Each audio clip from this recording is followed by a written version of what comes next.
Shoot the Ship, Nuketown 24/7, Ship House. Call of Duty just needs to quit it with these playlists already. I don't know if it's just me that feels this way, but I'm getting sick and tired of these maps existing. Sorry, not these maps, these playlists existing in the game, and I feel like they are ruining Call of Duty.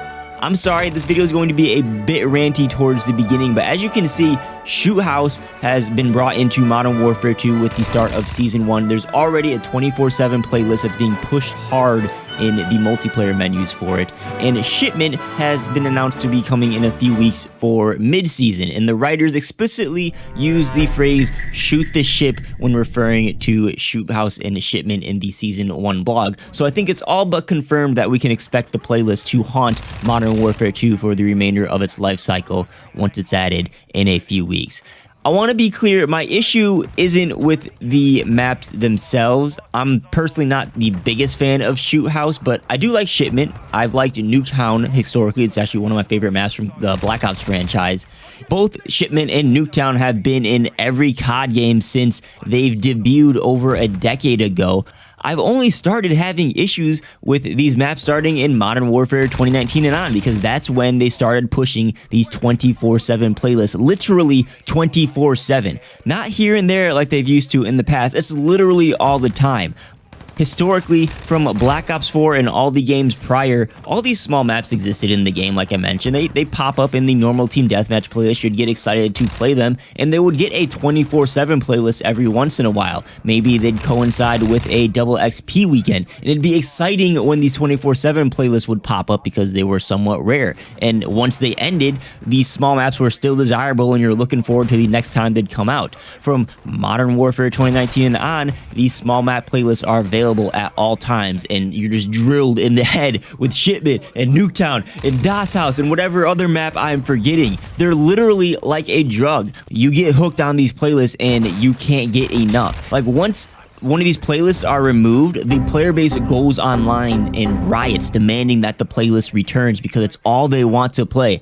And I can't blame them necessarily. I'm sure some of you are thinking, no one's forcing you to play these map playlists. There's all the other modes in the game that you can play. But the small map playlists are the easiest to get kills on, resulting in an abundance of XP and easy camo challenge progression. If you're trying to level up as fast as possible or unlock mastery camos as quickly as possible for either personal achievement or so that you can move on to focus on other modes like Warzone or DMZ or Spec Ops or Zombies or whatever it be. Maybe it's like Vanguard last year where it took 8 hours to get gold camo on a weapon and you don't have time to no-life the game, so you just gotta grind out Shipment whenever you have time to play. Like, it's a no-brainer you should grind out these 24/7 playlists like Shoot the Ship, because if you're not, you're wasting your time. It's the most optimal way to play the game.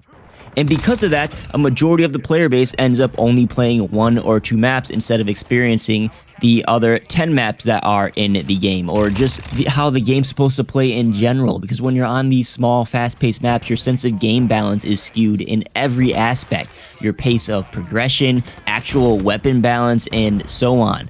It's just crazy to think about how much these maps can change your sense of the game and multiplayer balance in general, because people just complain about stuff and devs sometimes feel forced to react because people are crazy and send death threats and whatever. Or Activision higher-ups will see player count start to dip and they demand that they put Shoot the Ship back in because it's a popular playlist.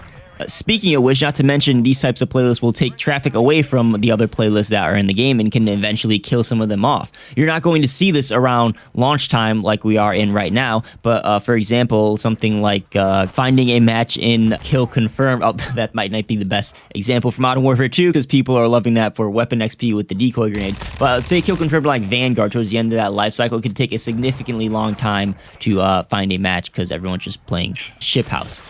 But yeah, to bring it back full circle, once something like Shoot the Ship is added into the game, the last few years have shown that it's not going away. I feel like these maps have lost their novelty quick, and I think overall that the playlists, not the maps themselves, the playlists are horrible for the health of multiplayer, and that's why I'm disappointed by seeing it come so early in Modern Warfare 2's life cycle. Like, it wouldn't be as much of an issue if they waited till at least Season 3 after players had had some time to learn the game and progress through their ranks in camo progression, but that's not looking like it's going to be the case for this year. We saw it happen in Vanguard, also in Cold War. Once these playlists are added, it's all people want to play, and there's no reversing the damage. Hopefully I'm wrong, but I doubt it.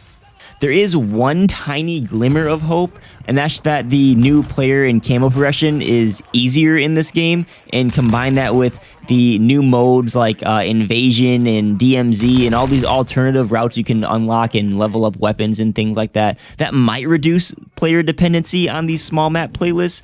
I personally have been enjoying leveling my guns up in Invasion, and then I'll go into standard multiplayer or something like Shoot the Ship to finish off my camo progression. And I've been playing Warzone and DMZ last night, and those, I don't know if it's the Warzone Legacy XP bonus or whatever that's with this, but those seem like a really good way to actually get player XP. I'm not entirely sure about weapon leveling yet, but for player XP, I was comparing what I was getting in Warzone and DMZ compared to multiplayer, and it is not even a close match. Nice. So I guess we'll wait and see. What do you think? Are you sick of seeing this playlist like me, or are you still enjoying them as much as you did a few years ago? I discussed tons of other points in this video, so feel free to share your thoughts on any of it. I'll be chilling in the comments. Please don't forget to click the like button on this video, consider subscribing to the channel, and I will catch y'all on the next one.